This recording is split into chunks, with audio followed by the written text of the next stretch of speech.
ನಮಸ್ಕಾರ ವೀಕ್ಷಕರೇ, ತುಳುನಾಡಿನ ಭವ್ಯ ಸಂಸ್ಕೃತಿ ಮತ್ತು ಸಾಧಕರ ಧ್ವನಿಯಾಗಿರುವ ಬಿಲ್ಲವಣಿಗೆ ಸ್ವಾಗತ. ನಾನು ರಮ್ಯಾ ಲತೀಶ್.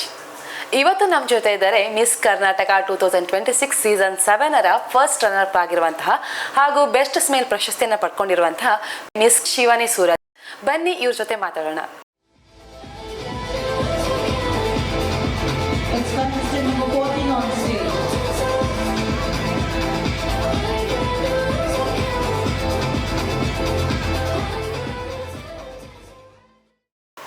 ಶಿವಾನಿ ಅವರೇ, ನಿಮಗೆ ಕಾರ್ಯಕ್ರಮಕ್ಕೆ ಸ್ವಾಗತ.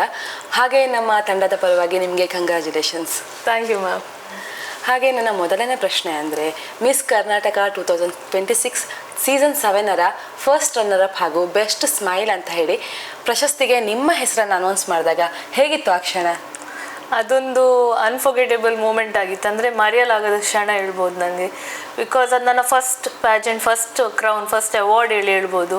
ನಾನು ಎಷ್ಟು ದೊಡ್ಡ ವೇದಿಕೆಗೆ ಹೋದರೂ ಇದೊಂದು ನನ್ನ ಮೆಮೊರಿಯಲ್ಲಿ ಯಾವಾಗಲೂ ಸ್ಟೋರ್ ಆಗಿರ್ತದೆ. ಸೊ ನನಗೆ ಧೈರ್ಯ ಇತ್ತು, ಓಕೆ ಸಮ್ವಾಟ್ ನಾನು ಅಷ್ಟು ಹಾರ್ಡ್ ವರ್ಕ್ ಕೊಟ್ಟಿದ್ದೇನೆ, ಎಫರ್ಟ್ ಹಾಕಿದ್ದೇನೆ. ಸೊ ಒಂದು ನಂಬಿಕೆ ಇತ್ತು ನನ್ನ ಮೇಲೆ, ಓಕೆ ನನಗೆ ಏನಾದರೂ ಸಿಗ್ಬೋದು ಹೇಳಿ. ಆದರೆ ನೋಡುವ ನನಗೆ ಇಷ್ಟು ಸಿಕ್ಕಿದ್ದು. ಸೊ ನನಗೆ ತುಂಬ ಖುಷಿ ಆಯಿತು.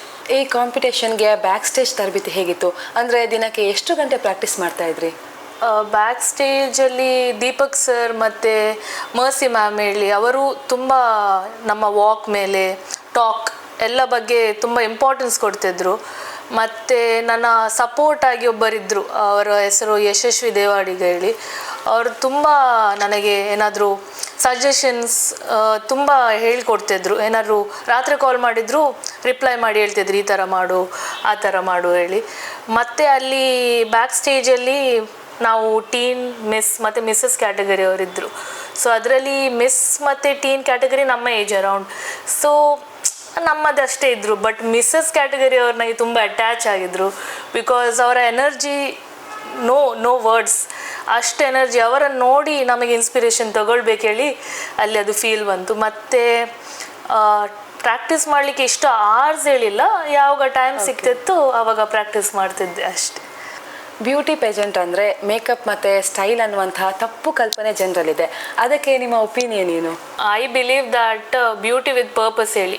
ಎಸ್, ಮೇಕಪ್ ಮತ್ತು ಸ್ಟೈಲ್ ತುಂಬ ಇಂಪಾರ್ಟೆಂಟ್ ಹೌದು, ಬಟ್ ಅದಕ್ಕಿಂತ ಜಾಸ್ತಿ ಇಂಪಾರ್ಟೆಂಟ್ ಇರೋದು ನಮ್ಮ ಎನರ್ಜಿ, ನಮ್ಮ ಸೆಲ್ಫ್ ಕಾನ್ಫಿಡೆನ್ಸ್ ಮತ್ತು ನಮ್ಮ ಆರ ಹೇಳ್ತೇವೆ. ಸ್ಟೇಜ್ ರ್ಯಾಂಪಲ್ಲಿ ಹೋಗುವ ನಮಗೆ ಮೇಯ್ನ್ಲಿ ಬೇಕಿದ್ದದ್ದು ನಮ್ಮ ಸೆಲ್ಫ್ ಕಾನ್ಫಿಡೆನ್ಸ್. ಮತ್ತು ಅಲ್ಲಿ ಹೋಗಿ ನಮ್ಮ ಕಮ್ಯುನಿಕೇಷನ್ ಸ್ಕಿಲ್, ಜಡ್ಜಸ್ ಜೊತೆ ಹೇಗೆ ನಾವು ಇಂಟರ್ಯಾಕ್ಟ್ ಮಾಡ್ತೇವೆ ಅದರಲ್ಲಿ ಡಿಪೆಂಡ್ ಆಗಿರುತ್ತೆ. ಮತ್ತು ನಾವು ವಾಕಿಂಗ್ ಒಂದು ಸರಿಯಾಗಿರಬೇಕು. ಮತ್ತು ನಾವು ಹೇಗೆ ನಮ್ಮ ಐಸ್ ಮಾತಾಡ್ತಿದ್ದೆ ಅದರಲ್ಲಿ ಮೇಯ್ನ್ಲಿ ಇರೋದೆಲ್ಲ. ನಿಮಗೆ ಬೆಸ್ಟ್ ಸ್ಮೈಲ್ ಪ್ರಶಸ್ತಿ ಸಿಕ್ಕಿದೆ, ಇಷ್ಟು ದೊಡ್ಡ ಟೆನ್ಷನ್ ಮಧ್ಯೆಯೋ ಅಷ್ಟು ಚೆನ್ನಾಗಿ ನಗೋಕ್ಕೆ ಹೇಗೆ ಸಾಧ್ಯ ಆಯಿತು? ಸೊ ನನಗೆ as we know that smile is A universal language ಹೇಳ್ತೇವೆ. ನನ್ನ ಅಪ್ಪ ಅಮ್ಮ ಮುಂಚೆಯಿಂದ ಹೇಳ್ತಿದ್ರು, ಯಾವ ಟೆನ್ಷನ್ ಸಿಚುವೇಶನ್ ಆಗಲಿ, ಏನು ಬೇಜಾರಾಗಲಿ, ಪ್ರತಿಯೊಂದು ಟೈಮಲ್ಲಿ ಒಂದು ಸ್ಮೈಲ್ ಇಟ್ಟರೆ ಎಲ್ಲ ಪ್ರಾಬ್ಲಮ್ ಸಾಲ್ವ್ ಆಗ್ತದೆ ಹೇಳಿ. ಸೊ ನಾನು ಇಲ್ಲಿನೂ ಅದೇ ಕಾನ್ಸೆಪ್ಟನ್ನು ಯೂಸ್ ಮಾಡಿ ರ್ಯಾಂಪಿಗೆ ಹತ್ತಿದೆ. ಸೊ ನನಗೆ ಅಲ್ಲಿ ಎಲ್ಲರನ್ನು ನೋಡುವಾಗ, ಸ್ಮೈಲ್ ಮಾಡುವಾಗ ನಾವು ನಮ್ಮ ಸ್ಟ್ರೇಂಜರ್ಸ್ ಆಗಿದ್ದವ್ರು ಸಹ ನಮ್ಮ ಫ್ಯಾಮಿಲಿಯಾಗಿ ಫೀಲ್ ಆಗ್ತದೆ. ಸೊ ನಾನು ಅದೇ ಸ್ಮೈಲಲ್ಲಿ ಕಂಟಿನ್ಯೂ ಮಾಡಿದೆ. ಬಟ್ ಮತ್ತೆ ನನಗೆ ತುಂಬ ಜನರು ಹೇಳ್ತಿದ್ರು ನನ್ನ ಅಲ್ಲೂ ಸ್ವಲ್ಪ ಇದೆ, ಸೊ ಲೈಕ್ ಅದಕ್ಕೆ ಹೇಳ್ತಿದ್ರು ಅದನ್ನು ಸರಿ ಮಾಡಿಸು ಆ ಥರ. ಬಟ್ ನಾನು ಅದನ್ನೇ ನನ್ನ ಕೊರತೆಯನ್ನೇ ಪವರ್ ಆಗಿ ಯೂಸ್ ಮಾಡಿದೆ. ಮತ್ತು ನನ್ನ ಅಪ್ಪ ಮುಂಚೆ ಹೇಳ್ತಿದ್ರು, ಏನಾದರೂ ಸ್ಮೈಲ್ ಮಾಡೋದಂತೂ ನಿಲ್ಲಿಸಬೇಡಿ ಹೇಳಿ. ಸೊ ನಾನು ಅದರಿಂದ ನನಗೆ ಈ ಪ್ರಶಸ್ತಿ ಸಿಗ್ತದೆ ಹೇಳಿ ಇನ್ನೂ ತುಂಬ ಖುಷಿ ಆಗ್ತದೆ. ನೀವು ಎನಪೊಯ BNYS ಕಾಲೇಜಿನ ಹೆಮ್ಮೆಯ ವಿದ್ಯಾರ್ಥಿ. ಮೆಡಿಕಲ್ ಓದೋದು ತುಂಬ ಕಷ್ಟ, ಅದ್ರ ಜೊತೆ ಈ ಮಾಡೆಲಿಂಗ್ ಹೇಗೆ ಬ್ಯಾಲೆನ್ಸ್ ಮಾಡಿದ್ರಿ? ಸೊ ನನ್ನ ಕಾಲೇಜ್ ಇರೋದು ಕೆನ್ಯಾದಲ್ಲಿ, ಬಟ್ ನಾನಿರೋದು ಮ್ಯಾಂಗ್ಳೂರಲ್ಲಿ. ಸೊ ನನಗೆ ಆ ಟ್ರಾವೆಲಿಂಗ್ ಮಾಡುವಾಗ ತುಂಬ ಟಯರ್ಡ್ ಆಗ್ತಿತ್ತು. ಮನೆಗೆ ಬಂದು ರೆಸ್ಟ್ ಮಾಡ್ತಿದ್ದೆ ಸ್ವಲ್ಪ, ಅದಾದಮೇಲೆ ಪ್ರಾಕ್ಟೀಸ್ ಸ್ಟಾರ್ಟ್ ಮಾಡ್ತಿದ್ದೆ. ಸೊ ಇನಿಷಿಯಲ್ ಡೇಸಲ್ಲಿ ತುಂಬ ಪ್ರಾಕ್ಟೀಸ್ ಮಾಡಬೇಕಾಗ್ತಿತ್ತು. ಬಿಕಾಸ್ ನನಗೆ 15 ಡೇಸ್ ಇರುವಾಗ ಗೊತ್ತಾದದ್ದು ಇವೆಂಟ್ ಇದೆ ಹೇಳಿ. ಅದಕ್ಕಿಂತ ಮುಂಚೆ ಅಷ್ಟೊಂದು ಪ್ರಾಕ್ಟೀಸ್ ಮಾಡ್ತಿರಲಿಲ್ಲ. ಸೊ ನನಗೆ ಎರಡು ಸಹ ಈಕ್ವಲಿ ಇಂಪಾರ್ಟೆಂಟ್ ಆಗ್ತದೆ, ಅಂದರೆ ಒಂದನ್ನು ಬಿಟ್ಟರೆ ಇನ್ನೊಂದನ್ನು ಆ ಥರ ಮಾಡಲಿಕ್ಕೆ ಆಗೋದಿಲ್ಲ. ಸೊ ನನಗೆ ಎರಡು ಸಹ ಬ್ಯಾಲೆನ್ಸ್ಡ್ ಆಗಿದ್ದರೆ ತುಂಬ ಒಳ್ಳೇದಾಗ್ತದೆ. ಅದರಲ್ಲಿ ನಮಗೆ ನಮ್ಮ ಮೇಲೆ ನಂಬಿಕೆ ಇದ್ದರೆ, ಸೆಲ್ಫ್ ಬಿಲೀಫ್ ಇದ್ದರೆ, ಎರಡನ್ನು ಸಹ ಮೇಂಟೈನ್ ಮಾಡಲಿಕ್ಕೆ ಆಗ್ತದೆ ಹೇಳಿದರೆ ಅದು ಹಾಗೆ ಆಗ್ತದೆ. ಸೊ ನಮಗೆ ಕೆಲವರಿಗೆ ಆಗ್ತದೆ ಅದು ಇದು ಮಾಡಬೇಕಾ, ಎರಡನ್ನು ಹೇಗೆ ಮ್ಯಾನೇಜ್ ಮಾಡ್ತೇನೆ, ಆ ಥರ ಇರಬಾರ್ದು. ನಮಗೆ ಒಂದು ನಮ್ಮ ಮೇಲೆ ಸೆಲ್ಫ್ ಬಿಲೀಫ್ ಇರಬೇಕು. ದಟ್ ನಮಗೆ ಇದು ಸಹ ಬ್ಯಾಲೆನ್ಸ್ ಆಗ್ತದೆ, ಇದು ಸಹ ಬ್ಯಾಲೆನ್ಸ್ ಮೇಂಟೈನ್ ಮಾಡ್ಲಿಕ್ಕೆ ಗೊತ್ತಿದ್ರೆ ಟೆನ್ಷನ್ದು ವಿಷಯ ಅಲ್ಲ. ಲೈಕ್ ಇದು ಸಹ ಇದೆಯಲ್ಲ, passion is equal to your profession. ಅದು ಪಾಲಿಸಿಯನ್ನು ಯೂಸ್ ಮಾಡಿದರೆ ಎಲ್ಲ ಈಸಿ ಆಗ್ತದೆ, ಲೈಫ್ ತುಂಬ ಈಸಿ ಆಗ್ತದೆ. ಶಿವಾನಿ ಅವರೇ, ನೀವು ಕಲಿತ ಯೋಗ ಧ್ಯಾನದಿಂದ ಈ ಸ್ಪರ್ಧೆ ಟೆನ್ಷನ್ ಕಡಿಮೆ ಮಾಡೋಕ್ಕೆ ನಿಮ್ಗೇನಾದ್ರು ಹೆಲ್ಪ್ ಆಯ್ತಾ? ತುಂಬ ಹೆಲ್ಪ್ ಆಯಿತು. ಯಾಕೆ ಹೇಳಿದರೆ ನಮಗೆ ನಮ್ಮ ಈ ಇವೆಂಟ್ಗಿಂತ ಮುಂಚೆ ಟ್ಯಾಲೆಂಟ್ ರೌಂಡ್ ಹೇಳಿತ್ತು. ಸೊ ಆ ಟ್ಯಾಲೆಂಟ್ ರೌಂಡ್ ಮುಗಿಯುವಷ್ಟರಲ್ಲಿ ಆಲ್ಮೋಸ್ಟ್ 12 ನೈಟ್ ಆಗಿತ್ತು. ಮತ್ತು ಅದು ಮುಗಿಸಿ ಮನೆ ಬಂದಾದಮೇಲೆ ತುಂಬ ಹೇಳಿದರೆ ತುಂಬ ಟಯರ್ಡ್ ಆಗಿತ್ತು, ಮತ್ತು ಮಲಗೋ ಸಹ ಲೇಟ್ ಆಗಿತ್ತು. ಆದರೆ ನೆಕ್ಸ್ಟ್ ಡೇ ಆ ಇವೆಂಟಿದ್ದ ದಿವಸ 21 ಜೂನ್ ನನಗೆ ಯೋಗ ಡೇ ಇತ್ತು. ಸೊ ಯೋಗ ಡೇ ಇರುವಾಗ ನಮಗೆ ನಮ್ಮ ಕಾಲೇಜಲ್ಲಿ ಯೋಗ ಡೇ ಹೇಳಿದರೆ ತುಂಬ ಇಂಪಾರ್ಟೆನ್ಸ್ ಕೊಡ್ತೇವೆ, ನಾವು ಸಹ ಕೊಡಬೇಕು ಆ್ಯಸ್ ಅ ಸ್ಟೂಡೆಂಟ್. ಸೊ ನಮಗೆ ಪ್ರೋಟೋಕಾಲ್ ಇರುತ್ತೆ ಪ್ರತಿ ಯೋಗ ದಿವಸದ್ದು ವೇಳೆ.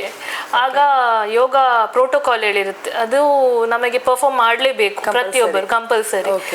ಸೊ ನಮಗೆ ಬೆಳಿಗ್ಗೆ ಹೊತ್ತಲ್ಲಿ ಹೋಗ್ಲಿಕ್ಕೆ ಇರ್ತದೆ. ನನಗೆ ತುಂಬ ಟಯರ್ಡ್ ಆಗಿತ್ತು, ನನಗೆ ಹೋಗ್ಬೇಕಾ ಹೇಳಿ ಫೀಲ್ ಬರ್ತೈತಿ. ಯಾಕೆ ಹೇಳಿದರೆ ರಾತ್ರಿ ಇವೆಂಟ್ ಇದೆ ಅಲ್ಲ, ಅದನ್ನು ಹೇಗೆ ಕಂಪ್ಲೀಟ್ ಮಾಡೋದು ಹೇಳಿ. ಬಟ್ ಮತ್ತೆ ಹೇಗೆ ಆದರೂ ಮನಸ್ಸು ಮಾಡಿ ಹೋದೆ. ಪರ್ಫಾರ್ಮ್ ಮಾಡೋಕ್ಕಿಂತ ಮುಂಚೆ ಸಹ ಒಂದು ಫೀಲಿಂಗ್ ಬರ್ತಿತ್ತು, ಟಯರ್ಡ್ ಆಗಿದೆ, ನಂಗೆ ಆಗ್ತಿಲ್ಲ ಮಾಡಲಿ, ಫುಲ್ ಬಾಡಿ ಪೇನ್ ಇತ್ತು. ಬಟ್ ನಾನು ಅದು ಪರ್ಫಾರ್ಮ್ ಮಾಡಿ ಆದಮೇಲೆ ನನಗೆ ಕಾಂಪಿಟೇಷನಲ್ಲಿ ಇವೆಂಟಿಗೆ ಲೊಕೇಶನ್ ರೀಚ್ ಆಗುವಾಗ ನನಗೆ ತುಂಬ ಎನರ್ಜೆಟಿಕ್ ಫೀಲ್ ಆಯಿತು. ಅದು ಟಯರ್ಡ್ನೆಸ್ ಇರಲಿಲ್ಲ.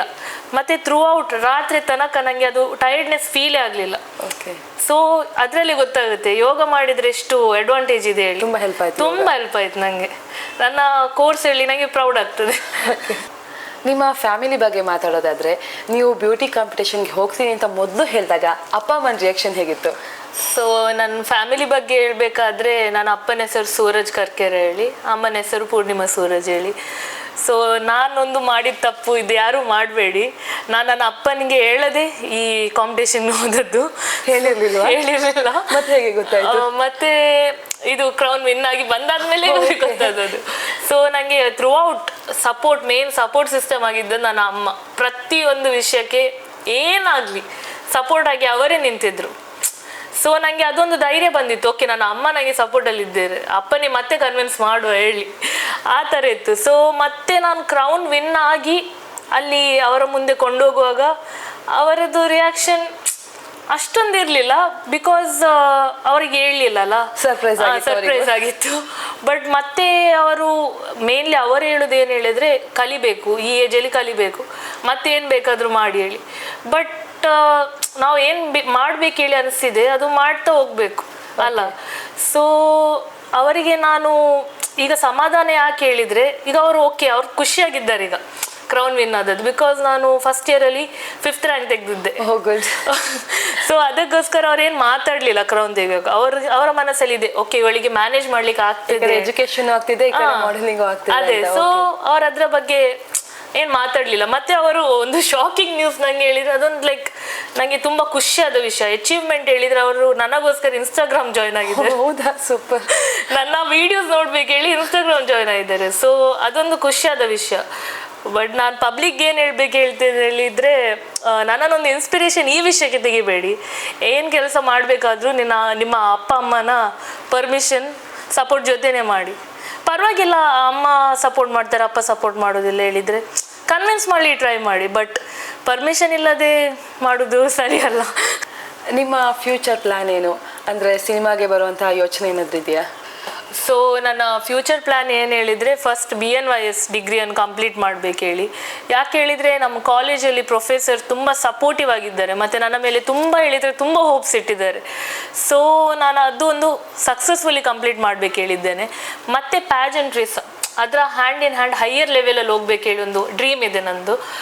ಮತ್ತು ಮೂವಿ ಬಗ್ಗೆ ಹೇಳಬೇಕಾದ್ರೆ, ಆಫ್ಕೋರ್ಸ್ ಶ್ಯೂರ್ ಚಾನ್ಸ್ ಸಿಕ್ಕಿದರೆ ಅದು ಅವಕಾಶವನ್ನು ಬಿಟ್ಟು ಕೊಡುವ ಮಾತೇ ಇಲ್ಲ, ಹೋಗ್ತೇನೆ. ಚಾನ್ಸ್ ಸಿಕ್ಕಿದ್ರಂತೂ ಮಾಡೇ ಮಾಡ್ತೇನೆ.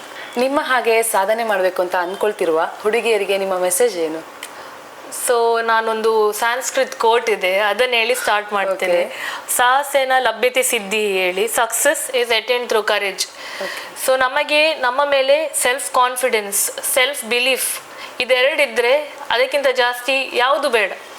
ಅದಿದ್ರೆ ನಾವು ಯಾವ ಪ್ಲ್ಯಾಟ್ಫಾರ್ಮಲ್ಲಿ ಸಹ ನಮ್ಮನ್ನು ಎಕ್ಸ್ಪ್ರೆಸ್ ಆರಾಮ್ಸೆ ಮಾಡ್ಬೋದು ವಿದೌಟ್ ಎನಿ ಟೆನ್ಷನ್. ಮತ್ತು ಸೆಕೆಂಡ್ ಒನ್, ನಮಗೆ ಸೆಲ್ಫ್ ಡಿಸಿಪ್ಲಿನ್ ಹೇಳಿರಬೇಕು. ಸೆಲ್ಫ್ ಡಿಸಿಪ್ಲಿನ್ ಇದ್ದರೆ ಯಾವುದಾದ್ರೂ ಏಮ್ ಅದನ್ನು ರೀಚ್ ಆಗಲಿಕ್ಕೆ ತುಂಬ ಸುಲಭ ಆಗ್ತದೆ. ಬಿಕಾಸ್ ಸೆಲ್ಫ್ ಡಿಸಿಪ್ಲಿನಲ್ಲಿ ಇರುವಾಗ ನಮಗೆ ಕಂಟಿನ್ಯೂಸ್ ಆಗಿ ಎಫರ್ಟ್ಸ್ ಹಾಕ್ಬೇಕು ಹೇಳಿ ನಮಗೆ ಅದೊಂದು ಏಮ್ ಇರ್ತದೆ. ಆವಾಗ ಎಲ್ಲ ನಾವು ಏನು ಬೇಕಾದರೂ ಮಾಡ್ಬೋದು. ಮತ್ತು ಥರ್ಡ್ ಹೇಳಿದರೆ ಈ ಫೀಲ್ಡ್, ಈ ಇಂಡಸ್ಟ್ರಿಯಲ್ಲಿ ಮಿಸ್ಯೂಸ್ ಮಾಡೋದು ತುಂಬ ಜಾಸ್ತಿ. ಎಲ್ಲರಾಗಿರ್ಲಿಕ್ಕಿಲ್ಲ, ಬಟ್ ಕೆಲವು ಜಾಗೆಯಲ್ಲಿ ನಮಗೆ ಗೊತ್ತಿರೋದಿಲ್ಲ ಅಲ್ವಾ. ಸೊ ಮಿಸ್ಯೂಸ್ ಮಾಡೋದು ತುಂಬ ಜಾಸ್ತಿ. ಈಗ ನಮ್ಮ ಏಜಲ್ಲಿ ಆಪರ್ಚುನಿಟೀಸ್ ಹೇಳುವಾಗ ನಾವು ಎಕ್ಸೈಟೆಡ್ ಜಾಸ್ತಿ ಆಗ್ತೇವೆ. ನಾವು ಕೇಳದೆ ಹಿಡಿಯದೆ ಹೋಗ್ತೇವೆ ಸೀದಾ. ಸೊ ನಾವು ಹೋಗ್ಬೇಕಾದ್ರೆ ಕೆಲವು ಇನ್ಫಾರ್ಮೇಶನ್ ಪಡೆದುಕೊಳ್ಬೇಕು, ನೋಡ್ಬೇಕಾಗ್ತದೆ. ಹಾಗೆ ನಮ್ಮ ಪೇರೆಂಟ್ಸಿಗೆ ಸಹ ಏನಾದ್ರು ಮಾಡೋದಾದ್ರೆ ಹೇಳಲೇಬೇಕಾಗ್ತದೆ. ನಾನೀಗ ನೋಡಿ, ನಾನು ಇಲ್ಲಿ ಹೋಗ್ತೇನೆ ಹೇಳ ಅವರಿಗೆ ನನ್ನ ಅಪ್ಪನಿಗೆ ಹೇಳಿರಲಿಲ್ಲ, ಬಟ್ ನನ್ನ ಅಮ್ಮನಿಗೆ ಗೊತ್ತಿತ್ತು. ಸೊ ನನ್ನ ಅಮ್ಮ ಎಲ್ಲದಕ್ಕೆ ಸಪೋರ್ಟ್ ಆಗಿದ್ರು. ನಾನು ಎಲ್ಲಿ ಹೋಗ್ತೇನೆ, ಏನು ಮಾಡ್ತೇನೆ ಎಲ್ಲ ಗೊತ್ತಿತ್ತು ಅವರಿಗೆ. ಸೊ ನಾನೀಗ ಕ್ಲಾಸಸ್ಸಿಗೆ ಹಾಲಿಡೇ ಹಾಕಿದರೆ ಸಹ ಅವ್ರಿಗೆ ಗೊತ್ತಿತ್ತು. ಲೇಟ್ ನೈಟ್ ಏನಾದ್ರು ಶೂಟ್ಸ್ ಪ್ರಾಕ್ಟೀಸಸ್ ಇದ್ದರೆ ಸಹ ನನ್ನ ಅಮ್ಮ ನನ್ನ ಜೊತೆಗೆ ಇದ್ದರು. ಸೊ ಅದೇ ಥರ ನೀವು ಸಹ ನೀವೆಲ್ಲಿಯಾದರೂ ಹೋಗೋದಾದ್ರೆ ಜೊತೆಗೆ ಇರಬೇಕು, ಸೇಫ್ ಆಗಿರ್ತದೆ. ಸೊ ಈಗ ಪೇರೆಂಟ್ಸ್ ಒಂದು ಬ್ಯಾಕ್ ಬೋನ್ ಆಗಿ, ಅವರ ಸಪೋರ್ಟ್ ಇದ್ದರೆ ನೀವು ಎಲ್ಲಿ ಬೇಕು ಅಲ್ಲಿ ಹೋಗ್ಬೋದು. ಈಗ ನಾವು ಫ್ರೆಂಡ್ಸ್ ಬಾರ ಹೋಗುವ ಆ ಥರ ಎಲ್ಲ ನಾವು ಕಿವಿ ಕೊಡಬಾರ್ದು. ಏನಿದ್ರೆ ಸಹ ಪೇರೆಂಟ್ಸ್ ಸಜೆಷನ್ ತೆಗಿಲೇಬೇಕು ಪ್ರತಿಯೊಂದು ವಿಷಯದಕ್ಕೆ. ಇದಕ್ಕಂತೂ ಬೇಕೇ ಬೇಕು. ಬಿಕಾಸ್ ನಾನು ಹೇಳಿದಾಗೆ ಅದೇ ಮಿಸ್ಯೂಸ್ ಮಾಡುವ ಚಾನ್ಸಸ್ ತುಂಬ ಜಾಸ್ತಿ ಇದೆ. ಮತ್ತು ಫೋರ್ತ್ ಒನ್ ಹೇಳೋದಾದರೆ, ಈಗ ನಮಗೆ ಕೆಲವರಿಗೆ ತಲೆಯಲ್ಲಿರ್ತದೆ ಏಜ್ ಬ್ಯಾರಿಯರ್ ಆಗಲ್ಲ, ಮತ್ತು ನನಗೆ ಲ್ಯಾಂಗ್ವೇಜ್, ನಾನು ಹಳ್ಳಿಯವಳು ಇಲ್ಲ ನಾನು ಸಿಟಿಯವಳು, ಕೆಲವರಿಗೆ ಆ ಥರ ಇರ್ತದೆ. ಇಂಗ್ಲಿಷ್ ಬರಲ್ಲ, ಆ ಥರ ಎಲ್ಲ ತಲೆಗೆ ಬರ್ತದೆ, ನನಗೆ ಮಾಡ್ಲಿಕ್ಕೆ ಆಗೋದಿಲ್ಲ. ಒಂದೊಂದು ಕಾರಣ ಅಷ್ಟೇ ಅದು. ಈಗ ನಮ್ಮ ಈ ಪ್ಯಾಜೆಂಟಲ್ಲಿ ಸಹ ತುಂಬ ಕ್ಯಾಟಗರೀಸ್ ಇದ್ದರು. 65 years ಒಬ್ಬರಿದ್ರು, ಅವರ ಎನರ್ಜಿ ಎಷ್ಟಿತ್ತು ಹೇಳಿದರೆ ತುಂಬ ಚೆನ್ನಾಗಿತ್ತು. ಸೊ ಅದರಲ್ಲೆಲ್ಲ ಏನಿಲ್ಲ. ನಮಗೆ ಮೇನ್ಲಿ ಬೇಕಿರೋದು ನಮ್ಮ ಸೆಲ್ಫ್ ಕಾನ್ಫಿಡೆನ್ಸ್. ನಾವಾಗಿದ್ದರೆ ಈ ಲೋಕವನ್ನೇ ಗೆಲ್ಬೋದು. ಓಕೆ, ಇಷ್ಟೊತ್ತು ನಮ್ಮ ಜೊತೆ ಇದ್ದು ನಿಮ್ಮ ಎಲ್ಲ ಸಾಧನೆಯ ಹಾದಿ ಹೇಗಿತ್ತು ಅಂತ ಹಂಚ್ಕೊಂಡಿದ್ದಕ್ಕೆ ಥ್ಯಾಂಕ್ ಯು.